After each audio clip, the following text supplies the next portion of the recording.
কানপুর টেস্টও মাত্র 2.5 দিনে জিতে নিল ভারত। বাংলাদেশকে হোয়াইট ওয়াশ করে দেওয়ার পর ভারতীয় শিবিরে যে খুব একটা উচ্ছ্বাস ছিল এমন নয়, আসলে এটা যেন হওয়ারই ছিল। শুধু অপেক্ষা ছিল কত তাড়াতাড়ি হয় সেটাই দেখার।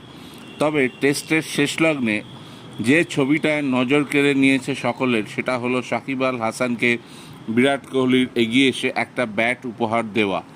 আসলে ক্রিকেট মাঠে কোহলি কতটা সাংঘাতিক প্রতিপক্ষ, কতটা দমদার, সেটা সকলেই জানেন। কিন্তু ক্রিকেটের বাইরে ব্যক্তিগত জীবনে এবং অন্যান্য প্লেয়ারদের সঙ্গে মেশার ক্ষেত্রে কোহলি মাটির মানুষ। কোহলির এমন অন্তরঙ্গতা দেখে দুই দেশের মানুষই তার ভীষণ প্রশংসা করেছেন সোশ্যাল মিডিয়ায়। সবার মুখে প্রায় একটাই কথা, কোহলি যত বড় মাপের খেলোয়াড় তার চেয়েও বড় মাপের মানুষ।